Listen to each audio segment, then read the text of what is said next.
चलो चलो, बातचीत बंद। ये अपना क्या नया टॉपिक है? एक सेकंड, मैं देखता हूँ, मेरा पेज निकाल लूँ।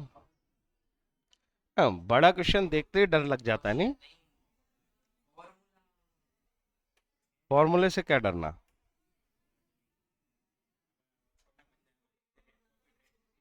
लेट्स सी, क्वेश्चन नंबर कौन सा बोल रहे हो?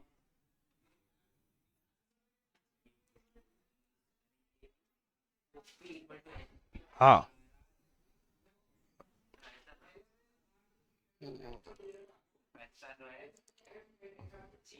ऐसे फोटो खींच के भेजते हो तुम, बहुत ही बढ़िया वाले हो। हाँ। From the following figures calculate operating profit. है ना, ये नाम देख के डर लग गया होगा। यही तो सीखना है आज। मैंने बताया था ये तीन भाई हैं, एक जीपी, एक एनपी, इनका एक मझला भाई भी है, मिडिल ब्रदर। क्या नाम है उसका? ओपी। जीपी का रिलेशन क्या सिखाया है? स्क्रीन दिख रही है ना? जीपी का रिलेशन क्या है बोलो? अरे यार, उसमें यूज होते हैं direct income direct expense use होते हैं, बट रिलेशनशिप क्या है? Sales minus COGS. ठीक है, यहां पे जीपी निकल गया ना। अब जीपी यूज करेंगे। जीपी में हम ऑपरेटिंग एक्सपेंस को ऐड कर, सॉरी, एक्सपेंस नहीं, इनकम को। इनकम तो एक ही होती है, ऑपरेटिंग इनकम एक ही होती है। कौन सी? Sales. Business to business operating income के नाम बदल सकते हैं, बट बेसिक कैरेक्टर सिखाया था मैंने तुम्हें। ऑपरेशन से होने वाली इनकम, जैसे मेरे केस में फीस, ट्रेडर के केस में सेल्स, मैन्युफैक्चरर के केस में सेल्स। तो ऑपरेटिंग इनकम तो एक ही होती है, वो तो कवर हो गई है। बचा क्या है? Expense, operating expense. Sir, operating expense के अलावा और कौन से एक्सपेंस होते हैं जो ऑपरेशन से रिलेटेड नहीं है? अगर ऑपरेशन से रिलेटेड नहीं है तो किस चीज से रिलेटेड है? सेलिंग डिस्ट्रीब्यूशन से रिलेटेड। सेलिंग डिस्ट्रीब्यूशन से रिलेटेड। मैं इसको अभी तो फिलहाल के लिए इतना ही लिखता हूं कि non operating income minus non operating expense. बात समझ में आई? आराम से रिलेशनशिप देखो और फिर समझाओ मुझे कि कितनी बात समझ में आ रही है। जल्दी जल्दी बोलो। सेल्स कैसे निकलता है, इसमें तो किसी को कोई दिक्कत नहीं होनी चाहिए, राइट? ऑपरेटिंग प्रॉफिट का मतलब होता है कि ग्रॉस प्रॉफिट तो निकल गया तुम्हारा, और भी कोई ऑपरेटिंग एक्सपेंस है तो वो माइनस हो जाएंगे। और भी कोई ऑपरेटिंग एक्सपेंस है तो वो माइनस हो जाएंगे। बात समझ में आ रही है? नेट प्रॉफिट का मतलब, जब ऑपरेटिंग प्रॉफिट निकल जाए तो उसमें से नॉन ऑपरेटिंग एक्सपेंस और नॉन ऑपरेटिंग इनकम का एडजस्टमेंट और कर दो तो क्वेश्चन का आंसर आ जाएगा। Are you getting my point? अब देखो यहाँ पे क्या है, क्वेश्चन में उसने नेट प्रॉफिट दे रखा है, और क्या दे रखा है उसने? Loss on sale of machine. अब मैं ये थोड़ा सा एक्सप्लेन कर देता हूँ सर, ये नॉन ऑपरेटिंग एक्सपेंस क्या होते हैं और ये नॉन ऑपरेटिंग इनकम क्या होती है। नॉन ऑपरेटिंग एक्सपेंस, इसको समझने के लिए पहले समझो कि टोटल एक्टिविटी कितने तरह की होती है। बिजनेस जब भी हम करते हैं तो तीन तरह की एक्टिविटी होती है: ऑपरेटिंग, इन्वेस्टिंग, फाइनेंसिंग। ये तीन एक्टिविटी होती हैं: ऑपरेटिंग, इन्वेस्टिंग और फाइनेंसिंग। जब भी कोई बिजनेस करते हो, ऑपरेटिंग एक्टिविटीज में क्या आता है, इन्वेस्टिंग में क्या आता है और फाइनेंसिंग में क्या आता है? किसी को है पता? एक चैप्टर में मैंने थोड़ा सा समझाया था, बट तुमने तो वो चैप्टर देखा नहीं होगा। बिजनेस में मैंने ये चैप्टर समझाया था, चैप्टर नंबर 7 है, source of finance. Financing activity का मतलब होता है जहां से बिजनेस फंड लेके आता है। बात समझ में आ रही है? तो सोर्स ऑफ फंड यहां पे होते हैं, सोर्स ऑफ फंड जहां से आप पैसा लाओगे। इन्वेस्टिंग का मतलब होता है आपकी फिक्स असेट वाला पूरा मामला।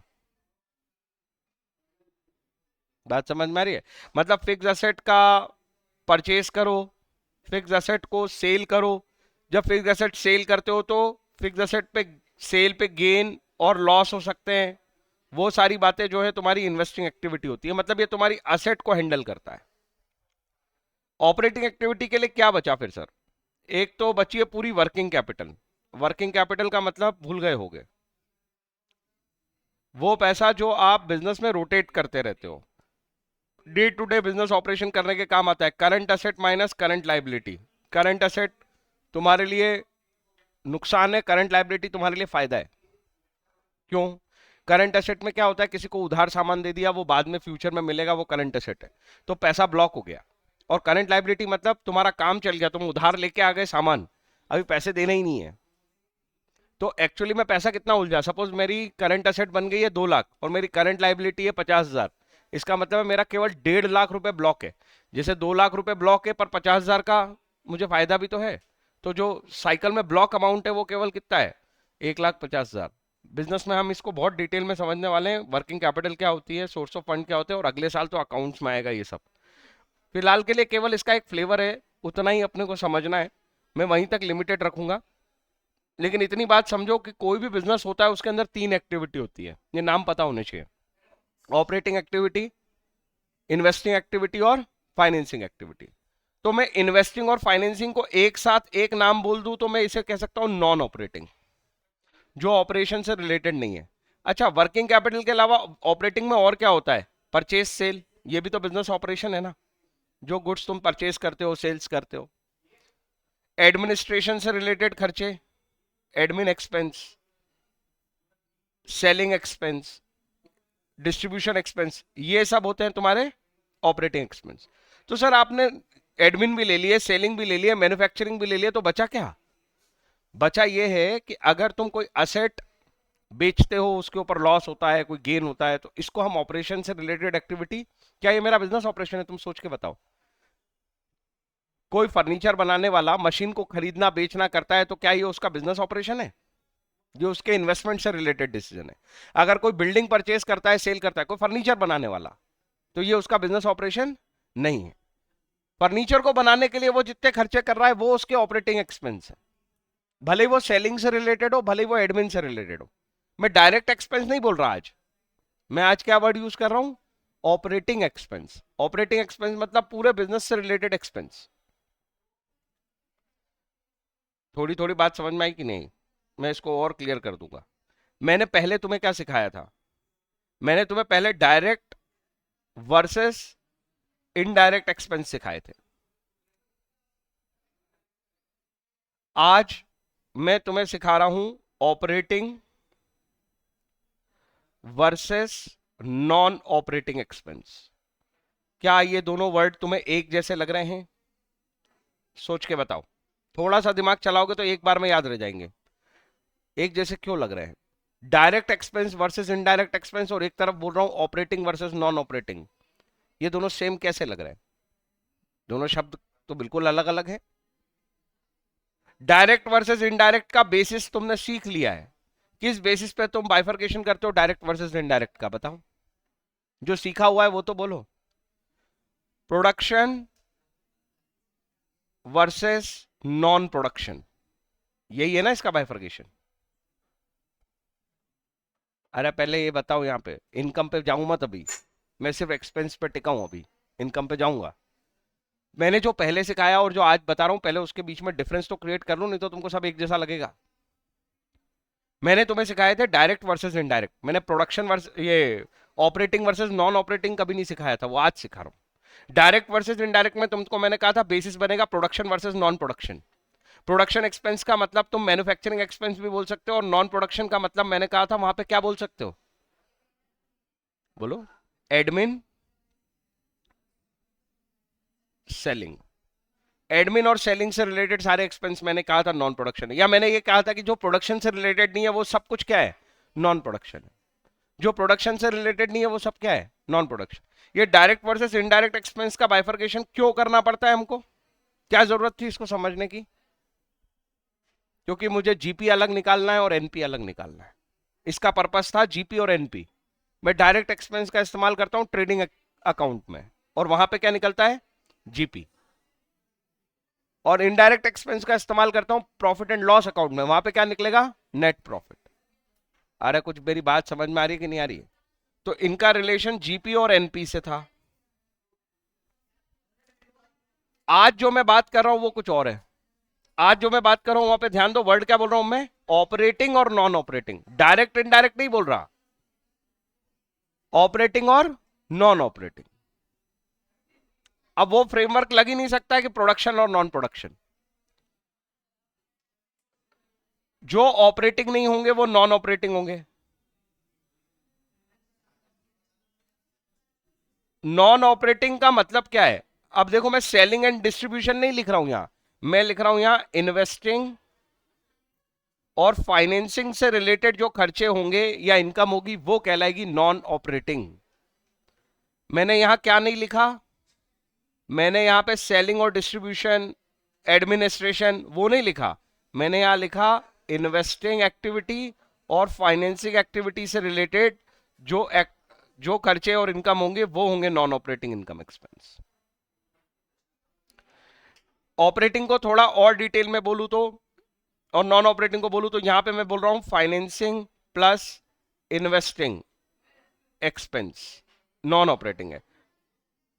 ऑपरेटिंग एक्सपेंस का एग्जांपल दूं, सीओजीएस पूरा का पूरा ऑपरेटिंग एक्सपेंस है। सीओजीएस इटसेल्फ क्या है, ऑपरेटिंग एक्सपेंस है। इसके अलावा कुछ और ऑपरेटिंग एक्सपेंस भी होंगे, जो फाइनेंसिंग और इन्वेस्टिंग नहीं है वो सब क्या है, ऑपरेटिंग है। यहां पे हमेशा यहां से समझो, जो फाइनेंसिंग और इन्वेस्टिंग नहीं है वो सब क्या है, ऑपरेटिंग। तो सर फाइनेंसिंग इन्वेस्टिंग के कुछ एग्जाम्पल बता दो। चलो फाइनेंसिंग इन्वेस्टिंग के कुछ एग्जाम्पल बताता हूं। इंटरेस्ट, लोन तो लाइबिलिटी है, वो एक्सपेंस होता है क्या? इंटरेस्ट ऑन लोन कौन सा एक्सपेंस होगा, फाइनेंसिंग, क्योंकि पैसा लाने के लिए खर्चा हुआ। Are you getting my point? Investing expense का एग्जांपल बता रहा हूं, loss oblique profit on sale of fixed asset, ये सब किधर आएगा, इन्वेस्टिंग एक्सपेंस में। तो सर ये सीओजीएस वाले पॉइंट तो हमको पता है, परचेज, डायरेक्ट एक्सपेंस, ये सब सीओजीएस होता है। अदर ऑपरेटिंग एक्सपेंस के एग्जांपल बता दो। तो जो फाइनेंस और इन्वेस्टमेंट से रिलेटेड नहीं है सबका सब क्या है, ऑपरेटिंग। जैसे तुमने किसी को सैलरी दी, जैसे तुमने रेंट दिया, जैसे तुमने डेप्रिसिएशन लगाया, जैसे तुम्हें बेड डेट हुई, जैसे तुम्हारा कैरियज आउटवर्ड हुआ, हाँ, डेप्रिसिएशन ऑपरेटिंग एक्सपेंस है। मेरे बिजनेस ऑपरेशन में यूज करने की वजह से मशीन के ऊपर वो लॉस हुआ है। मेरे बिजनेस ऑपरेशन में यूज, वो बिजनेस ऑपरेशन में मशीन को यूज करने की कॉस्ट है। बिजनेस ऑपरेशन में मशीन को यूज करने की कॉस्ट है, वो लॉस होता है उतना। Carriage outward etcetera, stationery, electricity bill, ऐसे ढेरों हो सकते हैं ना, उसकी लिस्ट रटने की नहीं है, बस लॉजिक से समझो। पैसा लाने की कॉस्ट फाइनेंसिंग एक्सपेंस, इन्वेस्टमेंट किया है उसके ऊपर कोई प्रॉफिट या लॉस, इन्वेस्टिंग। और फाइनेंसिंग और इन्वेस्टिंग वाले ऑपरेटिंग नहीं होते, बस फाइनेंसिंग और इन्वेस्टिंग वाले ऑपरेटिंग नहीं होते, उनको छोड़ के जो कुछ होता है वो ऑपरेटिंग होता है। इतनी सीधी सी बात है। तो यहां अब हम ऐसे आइडेंटिफाई जब करेंगे तो रिलेशन कैसा बनेगा पता है, सेल्स में से सीओजीएस माइनस कर दोगे तो क्या आ जाएगा, जीपी। फर्दर और माइनस कर दो, अदर ऑपरेटिंग एक्सपेंस, तो क्या आ जाएगा, ओपी। आराम से देखो ये रिलेशन, सेल्स में से सीओजीएस माइनस किया तो जीपी बन गया, और कोई इनकम होती ही नहीं है ऑपरेटिंग, तो अदर ऑपरेटिंग एक्सपेंस भी माइनस कर दे हम उस फिगर में से तो क्या बन जाएगा, ऑपरेटिंग प्रॉफिट। अरे बात समझ में आई? अब अगर एनपी निकालना है तो क्या करेंगे, जो ओपी तुमने निकाला है उसमें दो एडजस्टमेंट कर दो, एक एक्सपेंस के लिए और एक इनकम के लिए। सर इन्वेस्टमेंट से इनकम भी हो सकती है, होती है नहीं, तुम बताओ। एफडी कर दी, शेयर खरीद लिए, तो इन्वेस्टमेंट से इनकम भी आ सकती है। कोई डाउट है क्या? पक्का? क्या लिखूं? क्या लिखूं? ऑपरेटिंग प्रॉफिट में किसको एडजस्ट करें? नॉन ऑपरेटिंग इनकम ऐड कर दो और नॉन ऑपरेटिंग एक्सपेंस लेस कर दो। क्या तुम्हें ये बात समझ में आई? तो एनपी आ जाएगा।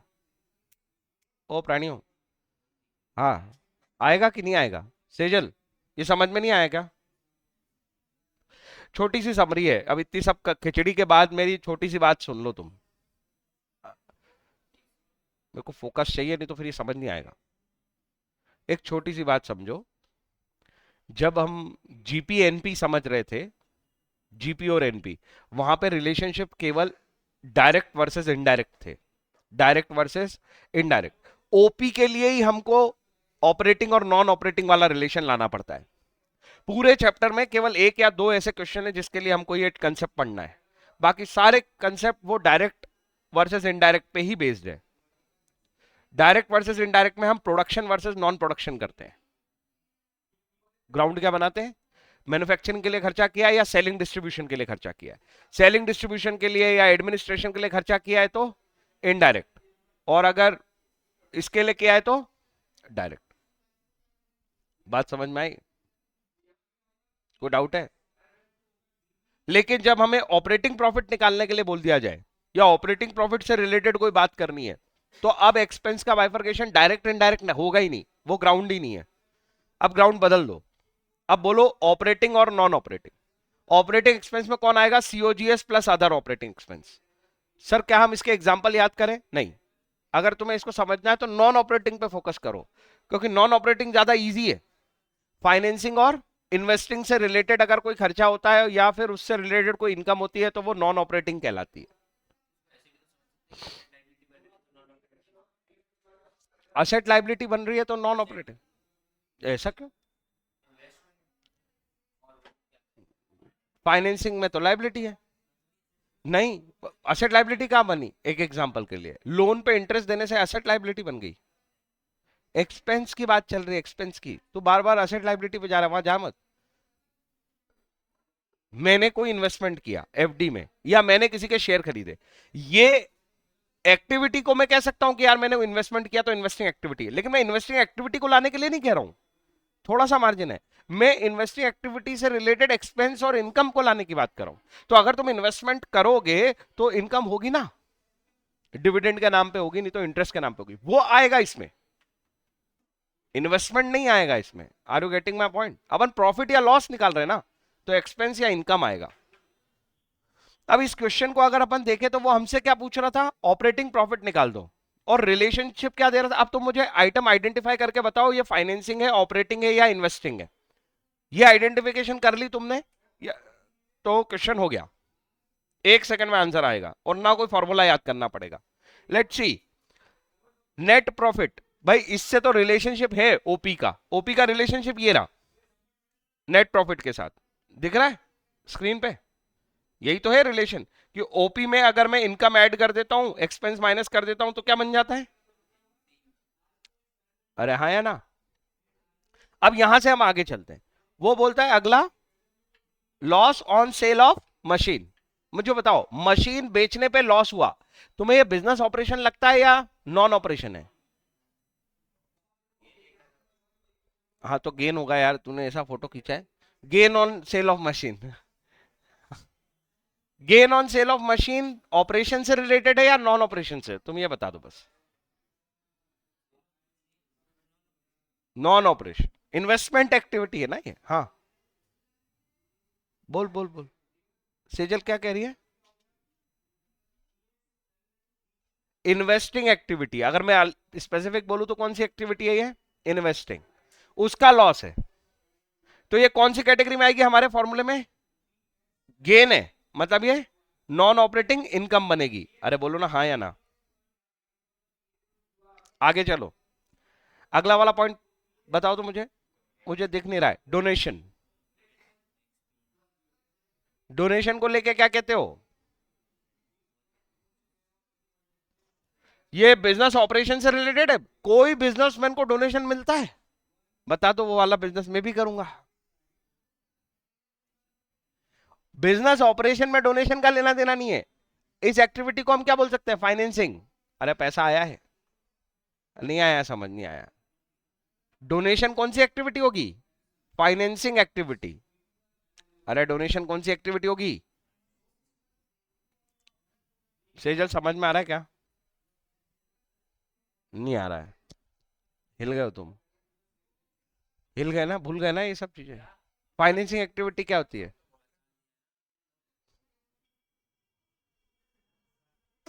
फाइनेंसिंग एक्टिविटी का क्या मतलब है? इस प्राणी ने मेरे से बिजनेस में सोर्स ऑफ फाइनेंस चैप्टर पढ़ने के लिए बोला था, मैंने लेक्चर डाले थे, इसने पढ़ा भी नहीं, उसको पता ही नहीं है फाइनेंसिंग होती क्या है। फाइनेंसिंग एक्टिविटी का मतलब होता है जब बिजनेस पैसा लाने की कोशिश करता है कहीं से, तो फाइनेंसिंग। ये डोनेशन क्या है? पैसा लाने की कोशिश नहीं है, बिजनेस कहीं से पैसा ला रहा है। हाँ, वेरी गुड। यहाँ पे ये कंफ्यूज होता है, मेरे को पक्का पता है कि तू कंफ्यूज होता है। ये लाइबिलिटी बनेगी कि इनकम?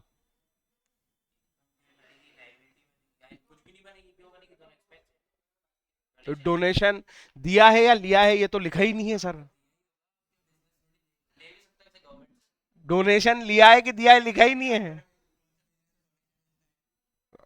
हाँ, तो नहीं मिलता है ना।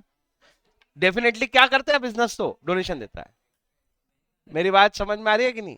तो ये फाइनेंसिंग एक्टिविटी नहीं बची अब, इसलिए मेरे को पता था कि तुम भूल गए हो। तुम हाँ हाँ कर रहे थे फाइनेंसिंग एक्टिविटी पे, अभी भी मेरा कंक्लूजन समझ नहीं आया है। फाइनेंसिंग एक्टिविटी है फिर ये? ये क्या, ये डोनेशन फाइनेंसिंग एक्टिविटी है? नहीं। क्यों? क्योंकि पैसा लाए थोड़ी है, पैसा अच्छा। कंफ्यूज इसलिए कर रहा हूं ताकि तुम क्लियर रहो कि फाइनेंसिंग एक्टिविटी केवल पैसा लाने के लिए होती है, ये पैसा दिया है। क्योंकि बिजनेस कभी कहीं से डोनेशन मिलता है क्या बिजनेस को? अरे डोनेशन मिलता है एनजीओ वगैरह को। हाँ, डोनेशन मिलता है एनजीओ वगैरह को। Are you getting my point? तो जब तक डोनेशन रिसीव्ड ना लिखा हो ना, तब तक डोनेशन को क्या मान के चलना, ये डेफिनेटली क्या है? एक्सपेंस है या हमारा आउटफ्लो है। अरे यार, ये गलत टाइम पे स्क्रीन चली गई। चलो कोई बात नहीं, तब तक आएगी जब तक। हम्म, आगे चलो। Rent received, received word clear कर रहा है कि रेंट दिया है या। मैं इस पे इसलिए फोकस करवा रहा हूं, डोनेशन पे कुछ नहीं लिखा था, फिर भी तुमने एक राय बनाई ना अपनी। वो किस ग्राउंड पे बनाई? क्योंकि बिजनेस को डोनेशन नहीं मिलता, जनरली हम यही मान के चलते हैं। रेंट रिसीव्ड पे कोई कंफ्यूजन नहीं है, वो तो मिला ही है। अब मुझे बताओ, रेंट किसी बिजनेस को मिला है, तुम्हें क्या लगता है? रीजन?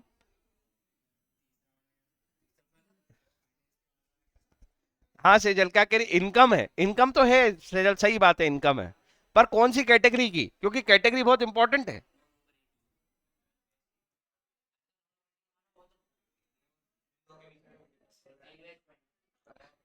नॉन ऑपरेटिंग में कौन सी कैटेगरी में आएगी? नॉन ऑपरेटिंग दो होती हैं, फाइनेंसिंग और इन्वेस्टिंग। भाई रेंट मिलता है, तुमने किसी को बिल्डिंग दी होगी, बिल्डिंग अपने आप में इन्वेस्टमेंट है। इसलिए अगर बिल्डिंग से रेंट मिल रहा है तो कौन सी एक्टिविटी हुई? Investing activity. कोई ज्यादा समझदार ये मत सोच लेना कि सर इस बंदे का बिजनेस ही काय का हुआ, बिल्डर हुआ ये तो। क्वेश्चन में कहीं लिखा है वो बिल्डर बिल्डर है? नहीं लिखा है। हाँ लिखा होता तो फिर मैं बात करता तुमसे बिल्कुल। हाँ, फिर क्वेश्चन बहुत अच्छा होता। तो सेजल, तेरे को ये बात समझ में आई? ये नॉन ऑपरेटिंग है, और नॉन ऑपरेटिंग में इन्वेस्टिंग एक्टिविटी है। मैंने सारी बता दी, अभी मैं क्वेश्चन करवाऊंगा तुमसे। आगे चलो। आगे चलो। इंटरेस्ट ऑन, अब फिर से ना रिसीव्ड लिखा है ना पेड लिखा है। लोन है तो लोन देते नहीं है, देते तो है।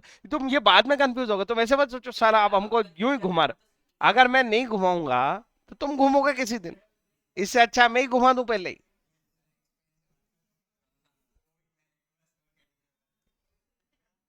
जब लोन के साथ ये ना लिखा हो कि लोन बोरोड है या पेड है, डेबिट क्रेडिट वर्ड भी नहीं लिखा है, पेड भी नहीं लिखा है, या तो इन शब्दों के साथ मिल जाए तो ठीक है। इस इंटरेस्ट पे कुछ भी नहीं लिखा है, ये पेमेंट वाला, ये इंटरेस्ट हमने पे किया है, रिसीव हुआ है, कुछ भी नहीं लिखा है। ठीक है ना? तो यहाँ पे डाउट हो सकते हैं, मैं तुम्हें क्लियर कर रहा हूं। जब तक कुछ नहीं लिखा है लोन के साथ, वो लोन बोरोइंग वाला है। अगर वो लोन बोरिंग वाला है तो उसके ऊपर दिया गया इंटरेस्ट एक्सपेंस है। अगर ये इंटरेस्ट एक्सपेंस है तो कौन सी एक्टिविटी हुई स्पेसिफिक करके बताना। नॉन फाइनेंसिंग, नॉन ऑपरेटिंग से नहीं चलेगा, फाइनेंसिंग एक्टिविटी हुई, क्योंकि लोन लेके आना क्या है, फाइनेंसिंग एक्टिविटी है। कहीं से लोन लेके आना कौन सी एक्टिविटी हुई, फाइनेंसिंग। कहीं से भी बिजनेस में पैसा लेके आते हो तो फाइनेंसिंग एक्टिविटी होती है, और जो लाया हुआ पैसा है वो लगाते हो तो इन्वेस्टिंग एक्टिविटी होती है। कितनी तो सिंपल सी बात है। किसी को कोई डाउट है तो पूछो। कहीं से बिजनेस के लिए पैसे लेके आते हो तो फाइनेंसिंग, और वो लाया हुआ पैसा जब अप्लाई करते हो, जब कहीं लगाते हो तो इन्वेस्टिंग। सारे हो गए क्या पॉइंट, या कोई सा बचा है?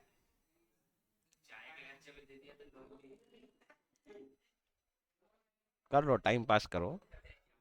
मुझे यहाँ पे अब इसको ये फॉर्मूले जैसा रटना नहीं है। चलो मुझे बताओ, एनपी दे रखा है उसने कितना, ऑपरेटिंग प्रॉफिट हमको निकालना है। मैं रटाता नहीं हूं कि ओपी का ये फॉर्मूला है, एनपी का ये फॉर्मूला है। अरे एक जो बेसिक सा रिलेशन है, पहले सेल्स माइनस सीओजीएस हुआ होगा, तब क्या निकला होगा, जीपी।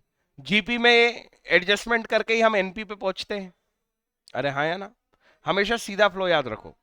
तो एनपी में क्या हुआ है, पहले ओपी निकला होगा, ओपी में ये ऑपरेटिंग और नॉन ऑपरेटिंग एक्सपेंस निकले होंगे। ओपी कैसे निकलता है सर, कभी ये पूछो तो ये रहा ऊपर ही लिखा है रिलेशन, देखो। नहीं, ओपी कैसे लिख, ओपी का सीधा तरीका इसको उल्टा घुमा के नहीं आएगा, ऊपर लिखा देख, सेल्स में से सीओजीएस माइनस कर। सीओजीएस अपने आप में ऑपरेटिंग एक्सपेंस होते हैं, और अदर ऑपरेटिंग एक्सपेंस। अरे कभी किसी क्वेश्चन में इस रिलेशन पे भी पूछ सकता है ना, वो सेल्स दे देगा, सीओजीएस दे देगा, ऑपरेटिंग एक्सपेंस बता देगा, तो ओपी ऐसे निकलेगा फिर। अभी वो रिवर्स क्वेश्चन पूछ रहा है, उसने एनपी दे रखा है, तो मैं इस रिलेशन को यूज कर रहा हूं। ये दोनों रिलेशन इंपॉर्टेंट है। तुम्हें मेरी बात समझ में आ रही है? मैं तो टॉपिक सिखा रहा हूं, क्वेश्चन थोड़ी सिखा रहा हूं एक। हम्म। तो इस रिलेशन के लिए हिसाब से एनपी दे रखा है, मुझे ओपी पूछ रहा है, और मुझे यहां पे आइडेंटिफाई करनी है non operating income, non operating expense. चलो बताते जाओ। पहला वाली क्या था, गेन, इनकम थी ना, ऐड होगी ये, ऑपरेटिंग प्रॉफिट में ऐड हो रही होगी, 15,000 ऐड कर दिया। आगे चलो, डोनेशन एक्सपेंस था, माइनस। आगे चलो, रेंट रिसीव्ड इनकम, ऐड करो, 10,000। आगे चलो, इंटरेस्ट ऑन लोन एक्सपेंस था, माइनस करो, 20,000। चलो यहां का रिलेशनशिप निकाल दो, कितना बचा, 15 और 10 25, टोटल हुआ इधर, और 22 माइनस हो गया, 3,000 बचा ना। अरे बोलो ना, प्लस का कि माइनस का, कैसी बातें कर रहे हो।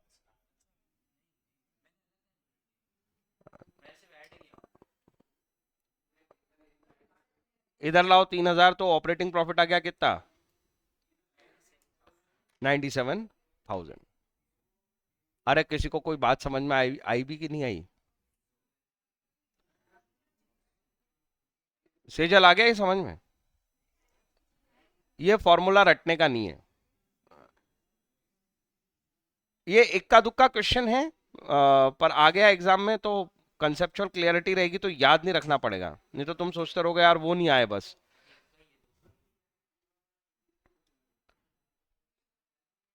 ट्रेडिंग अकाउंट और पी एंड एल अकाउंट, ये है ना, इसका मैं फ्रेमवर्क बना रहा हूं। To opening stock, to purchase, to direct expense, by sales, by closing stock. मतलब मैं इसको ऐसे लिखने की बजाय आज अगर मैं ऐसे लिखूं तो देखूं तुम्हें कितना समझ में आता है। क्या मैं यहाँ पे टू सीओजीएस लिख दूं? अरे वो सबका मतलब सीओजीएस ही था ना, कि और कुछ था? बता दो। सीओजीएस का फॉर्मूला यही तो होता है ना, opening plus purchase plus direct expense minus closing. सबको हटा के एक ही वर्ड लिख दूं क्या? सीओजीएस। ये क्या बन गया? To GP. ये जो तरीका है ना, ये अकाउंट्स में नहीं चलता। क्यों नहीं चलता? प्रेजेंटेशन नहीं है। लेकिन फाइनेंस का यही तरीका है। जब दिमाग में फाइनेंस घूमता है, जब वो सब्जेक्ट पढ़ोगे तुम, तो तुम इसको ऐसे ही यूज करोगे कि मैं सीधा जीपी ऐसे सोचूंगा। आगे चलो। इस जीपी से क्या करते हो? इस जीपी में indirect expense, sorry, indirect income add करते हो, इनडायरेक्ट एक्सपेंस माइनस करते हो, तो क्या आ जाता है? तो एनपी आ जाता है। तो इसके फॉर्मूले कहीं से नहीं बनते। अगर कोई एनपी का फॉर्मूला पूछ रहा है मेरे को जीपी से यूजिंग इनडायरेक्ट थिंग्स, तो एनपी और जीपी में जो रिलेशन है वो किस में आएगा? इनडायरेक्ट इनकम ऐड हो जाएगी, इनडायरेक्ट एक्सपेंस माइनस हो जाएंगे, बस ये फॉर्मूला बन गया। ऐसे ही आज हम जो नई चीज सीख रहे हैं उसका रिलेशनशिप बता देता हूं। वही बाय सेल्स, लेकिन अब मैं यहां सीओजीएस नहीं लिखूंगा। अब मैं यहां पे लिखूंगा ऑपरेटिंग एक्सपेंस। इसमें आय क्या है? Obviously COGS plus other operating expense. अगर मैं इसमें से इसको माइनस कर दूं तो क्या बनेगा? नाम तुम बताओ। बिल्कुल, ये बनेगा ऑपरेटिंग प्रॉफिट। फिर इस ऑपरेटिंग प्रॉफिट में मैं नॉन ऑपरेटिंग इनकम ऐड कर दूं और नॉन ऑपरेटिंग एक्सपेंस लेस कर दूं, तो बताओ क्या बनेगा?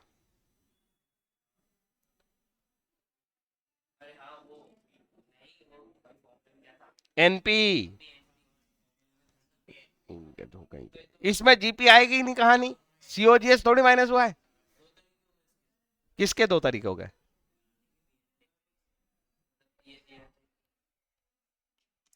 नेट प्रॉफिट निकालने के लिए दो फ्लो हो गए। आप किस प्रेजेंटेशन पे जाना चाहते हो या किस तरीके की इंफॉर्मेशन जनरेट करनी है? फाइनेंस वालों को ये इंफॉर्मेशन बहुत इंपॉर्टेंट होती है, ऑपरेटिंग, फाइनेंसिंग, इन्वेस्टिंग एक्टिविटी के ग्राउंड पे। और अकाउंट्स वालों के लिए बस डायरेक्ट इनडायरेक्ट वाली कहानी होती है। बात समझ में आई? तो ये एक ही कहानी के दो रास्ते हैं। नेट प्रॉफिट कैसे पहुंचना है, दो तरीके हैं सोचने के, और यहीं से फॉर्मूला बन रहा है। अब तो दिख रहा है ना तुम्हें फॉर्मूला? देखो, sales minus COGS minus other operating expense, ये बन गया ओपी, पहला फॉर्मूला। और दूसरा फॉर्मूला, ये एनपी के साथ ओपी का रिलेशन है। एनपी में ये माइनस कर दो, ये ऐड कर दो, ये माइनस कर दो, ये ओपी हो गया। या फिर ऐसे सोचो कि OP plus income minus expense, तो एनपी निकल जाएगा। इस इमेजिनेशन को अगर दिमाग में रख लिया तुमने तो फॉर्मूले की जरूरत ही नहीं है। इसलिए ये समझा रहा हूं, इस चीज को अच्छे से समझ लो। और इस लेक्चर को मार्क करके रखना तुम्हारे पास, क्योंकि ये लेक्चर रिवीजन के समय इसलिए इंपॉर्टेंट होगा क्योंकि पूरे चैप्टर में मुश्किल से 2-3 क्वेश्चन है ऑपरेटिंग प्रॉफिट के, और काफी दिन हो जाएंगे। तो एक बार ये कंसेप्ट रिकॉल हुआ कि हाँ एक्चुअल में क्या डिफरेंस है दोनों में, मेरे को सोचना कैसे है, तो बस बात खत्म हो गई। 12th के तूने सब्सक्राइब कर रखा है इसलिए नोटिफिकेशन आए, तो 12th के भी डालता हूं ना मैं। 11th के भी डाले थे, 12th के भी डाले थे, तुम्हारे भी डालेंगे। हाँ हाँ, कल का भी डाला है वो। तुम इसलिए मैंने कहा हमेशा प्लेलिस्ट फॉलो करना, अभी उसमें भीड़ इकट्ठी होनी शुरू हो जाएगी। हाँ हाँ, वो तो सीए फाइनल अलग कर रखा है मैंने, इसलिए तुमको सीए के नहीं दिखते, वो भी डालता हूँ। तो आगे चलो। अब अगला क्वेश्चन तो देखो बच्चों जैसा है, लेकिन एक रिलेशन बड़ा मजेदार है उसमें। आखिरी लाइन सबसे क्रक्स है। पहले मैं क्वेश्चन पढ़ देता हूं तुम्हारे लिए। From the following prepare profit and loss account of Gurman for the year ended 31 March. उसने डिटेल दी है, और डिटेल के बाद बोलता है GP was 45% of sales which amounted to 6,50,000। अरे यार मजेदार नहीं बनाया उसने, चलो कोई बात नहीं। ये 6,50,000 क्या है, अभी देख मजा है। ये 6,50,000 क्या है? हाँ ठीक है सेजल, सही सही जवाब है। रिद्धिम जल्दी, ये रिकॉर्डिंग में ये पॉज भी रहेंगे, तुमको देखने में दिक्कत आएगी, मेरे को क्या है। अरे पूरी लाइन पढ़ के देख क्या है, समझ में आएगा क्या लिखा है। ग्रॉस प्रॉफिट 45% है सेल्स का, तो ये आगे काय का फिगर दिया है।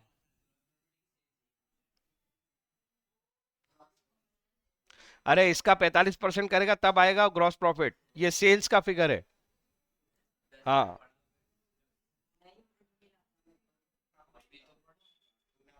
ऐसा, सब सेल्स बोल रहे हैं, सब सेल्स बोल रहे हैं, सब गलत बोल रहे हैं। हाँ सेजल फिर से वो सेंटेंस पढ़, मैं इसलिए तो इसको मजेदार ऐसे थोड़ी बोलता हूँ मैं किसी को, मैं मजेदार किसी को ऐसे ही नहीं बोलता हूँ। सेजल फिर से पढ़ उसको, हाँ फिर से पढ़ वो लाइन, क्या है वो, जीपी है वो।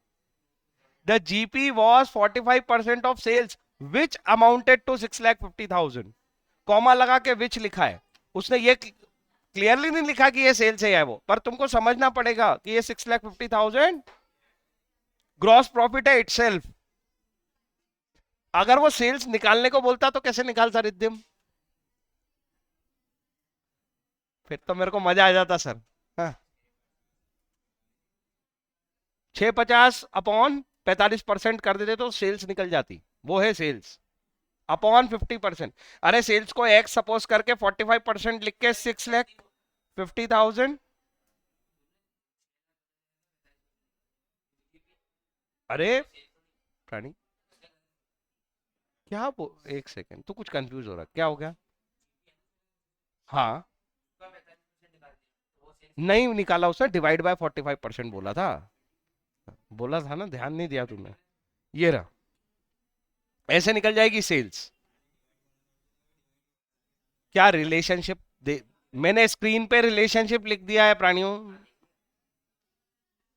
अगर सेल्स निकालने को बोलता तो ऐसे निकल जाती सेजल, ये बात समझ में आई। हाँ ये वैसे ही क्वेश्चन है, क्या बोलते तो, एप्टीट्यूड क्वेश्चन ही है ये। आगे चलो, अब मुझे ना जल्दी जल्दी बताते जाओगे कौन सी चीज कहाँ आएगी, मैं यहाँ पे लिखूंगा। हमसे वो चाहता है कि हम पी एंड एल अकाउंट बना दें। मुझे एक बात बताओ, पी एंड एल अकाउंट बनाने के लिए मुझे क्या जीपी की जरूरत थी, हाँ या ना। बिना जीपी के नेट प्रॉफिट निकलेगा कैसे, पहले जीपी ही चाहिए था। जीपी उसने नीचे की लाइन में दे रखा है, मैं किस तरफ लिखूं जीपी को। ये पी एंड एल अकाउंट है, हेडिंग लिख दी, P and L account for the year ended. Side बताओ ग्रॉस प्रॉफिट की, सब मेरी तरफ देख रहे हो, क्रेडिट साइड। जनरल एंट्री पूछूंगा तो बता दोगे, क्या लिखोगे। बाय ट्रेडिंग अकाउंट, हाँ तो ये तो पीएनएल में तो आई गई ना। क्या, trading account debit to PNL account, ये एंट्री पास हो रही है। ये जीपी आ गया, जीपी कितना है, 6,50,000। आगे चलो और मुझे आइटम्स बताते जाओ, डेबिट साइड पे क्या आएंगे, क्रेडिट साइड पे क्या आएंगे। वैसे जनरल सेंस बताओ क्या आएगा डेबिट पे और क्या आएगा क्रेडिट पे। इनडायरेक्ट एक्सपेंस और indirect income credit side, expense सारे डेबिट साइड, इनकम सारी क्रेडिट साइड। पहली चीज बताओ, सैलरी एंड वेजेस ये डायरेक्ट है कि इनडायरेक्ट है, पर इसमें तो वेजेस भी लिखा है।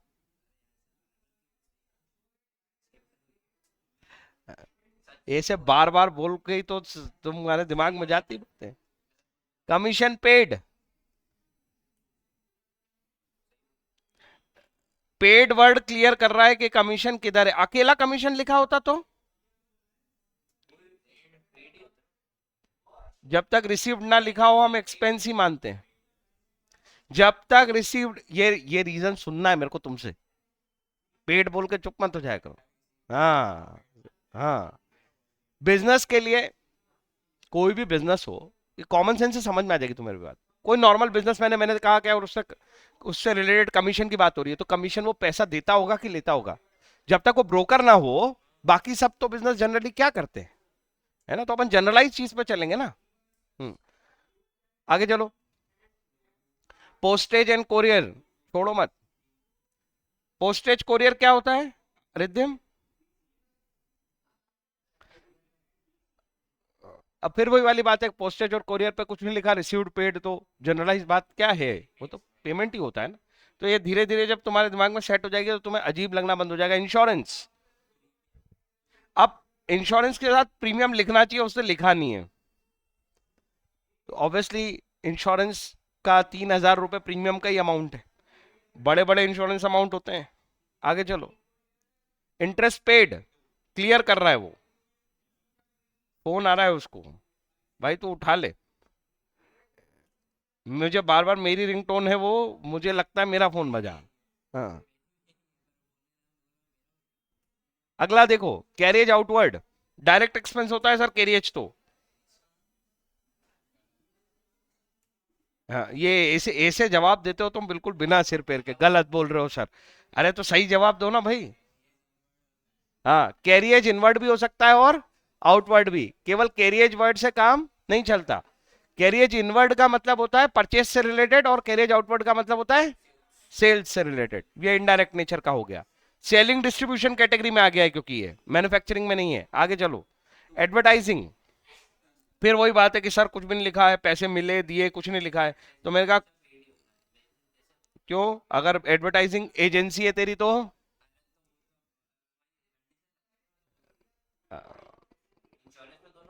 जनरलिटी बेसिस पे तो सर एडवर्टाइजिंग क्या रहेगा हर बिजनेस के लिए, बहुत स्पेसिफिक बिजनेस के लिए चाहिए एडवर्टाइजिंग इनकम होगी। आगे चलो। डिस्काउंट अलाउड, दे दिया तो बताओ ना किस तरफ आएगा। लॉस है सर ये, और लॉस भी एक्सपेंस की तरह डेबिट होते हैं, ये है रीजन। लॉस भी एक्सपेंस की तरह डेबिट होते हैं। आगे चलो। रेंट रिसीव्ड लिख दूं डेबिट साइड? अच्छा, मैं ऐसे इन जनरल पूछ रहा हूं। रेंट रिसीव्ड इनडायरेक्ट इनकम तो है, पर अगर मैं पूछूं कि ऑपरेटिंग या नॉन ऑपरेटिंग कौन सी इनकम है? अगर मैं ओपी के लिए खेल रहा होता तो ये कौन सी है? Non operating. और नॉन ऑपरेटिंग में भी स्पेसिफिक पूछूंगा तो कौन सी?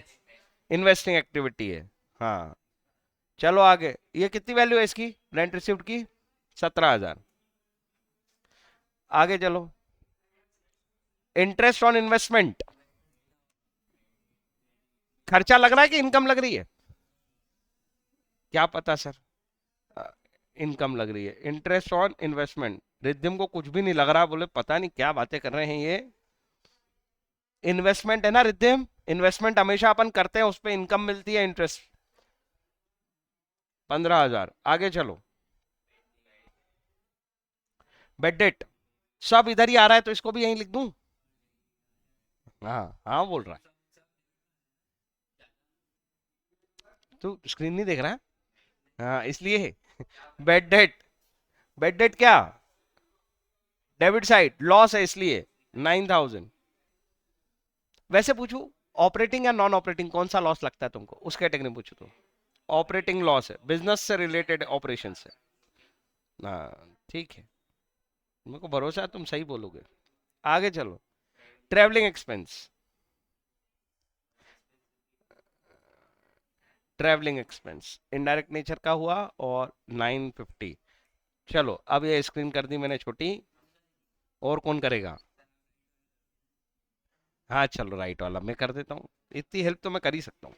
60, 70 और 12, 82 कर दिया। 6,82,000। सॉरी सॉरी सॉरी, ये लो।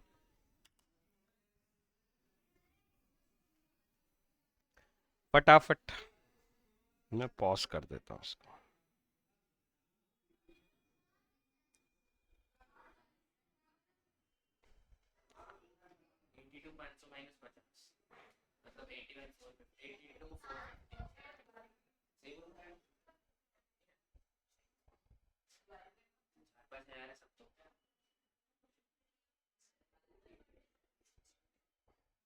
हाँ, तो इसको ध्यान रखना, ये जो उसने जीपी लिया है उसको मार्क करके रखो।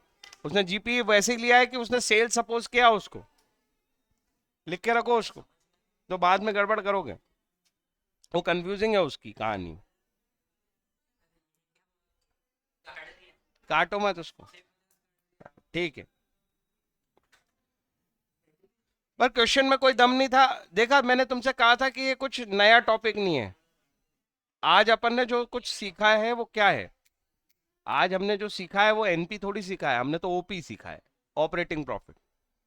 इसमें क्या दम था? अगर ये अभी ये जो क्वेश्चन किया इसमें तो कुछ है ही नहीं। इनडायरेक्ट एक्सपेंस तुम्हें पहचानना आता है, एक्सपेंस पहचानने आते हैं, इनकम पहचाननी आती है, नेट प्रॉफिट निकालने में कोई दिक्कत है ही नहीं। आगे का क्वेश्चन देखो जरा।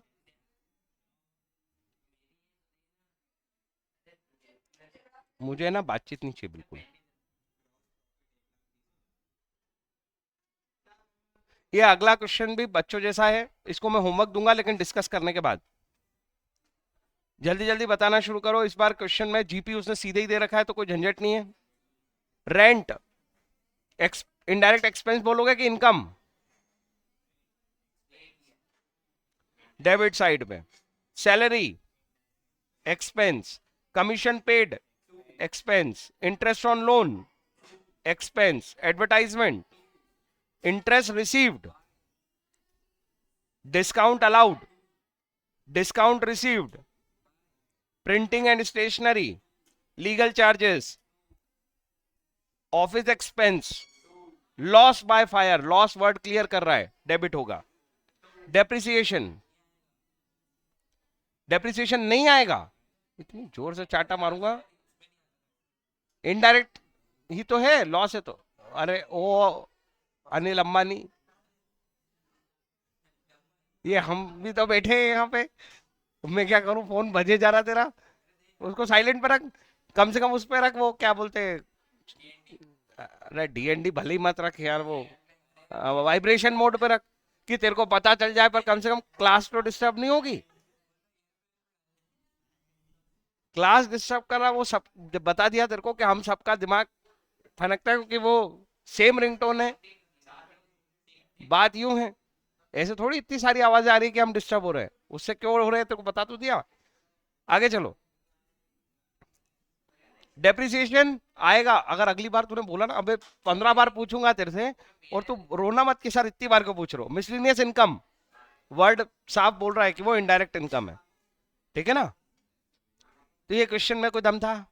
अच्छा, असेट लाइबिलिटी तो तुमको तभी बनाना सिखा दी थी मैंने जब अपन ने पहला चैप्टर सीखा था। कौन सा पहला? अकाउंटिंग क्वेश्चन में मैंने कहा था लाइबिलिटी लेफ्ट हैंड साइड पे, असेट राइट हैंड साइड पे बना दो। वो देख रहा मेरे को कि जैसे मैंने कभी नहीं सिखाया। प्राणियों, कभी एक जीवन में अपन ने पिछले जन्म में 5वां चैप्टर पढ़ा था जिसका नाम अकाउंटिंग इक्वेशन थी, asset equals to capital plus liability, उससे बैलेंस शीट बनाई थी, याद आ गई? हाँ, तो बैलेंस शीट तो वैसे ही बनती है और बैलेंस शीट मैच होना चाहिए। ये जो नेट प्रॉफिट आता है ना, ये कहाँ जाता है? ये तो आ गया, नेट प्रॉफिट निकाल दिया तुमने।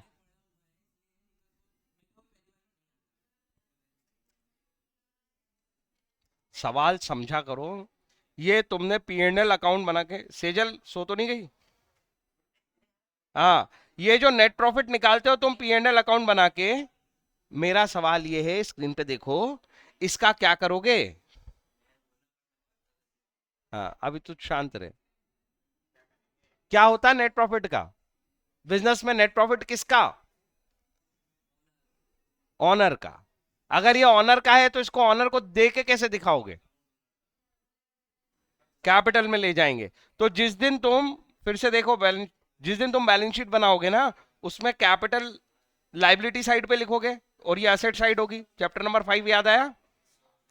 तो कैपिटल के इनर कॉलम में कैपिटल का ओपनिंग बैलेंस लिखोगे, उसमें ऐड करोगे नेट प्रॉफिट, और फिर वो आउटर कॉलम में ले जाओगे। मेरी बात समझ में आई?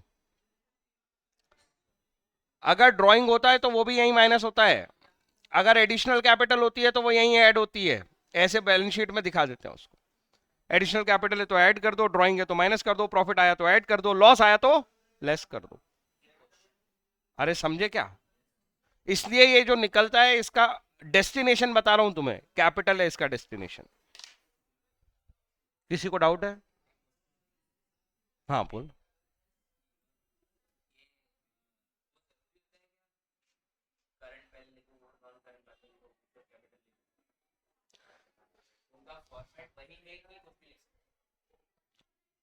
कन्वेंशनली दो फॉर्मेट है, एक कहलाता है लिक्विडिटी फॉर्मेट और एक कहलाता है सॉल्वेंसी फॉर्मेट। स्कूल वाले नहीं बताएंगे, मैं बता रहा हूं। अरे सॉरी, अरे सुनो ना, सुनो, कोई हाई लेवल नहीं है। अरे छोड़ दो। लिक्विडिटी फॉर्मेट का मतलब है वो वाली असेट पहले लिखना जो जल्दी कैश में रियलाइज होगी। इस वजह से कोई कुछ बैलेंस शीट ऐसी मिलेंगी तुम्हें, तुम्हारी बुक में मिलेंगी कि उन्होंने करंट असेट ऊपर रख रखी होगी, फिर फिक्स असेट नीचे। मतलब वो लिक्विडिटी फॉर्मेट फॉलो कर रहे हैं। कोई ना कोई सा फॉर्मेट फॉलो करना चाहिए। कोई चीज रखी है, कोई चीज लिखी है तो सिस्टमेटिक तो होनी चाहिए ना। तो या तो पहले वो लिख दो, पहले वो लिख दो।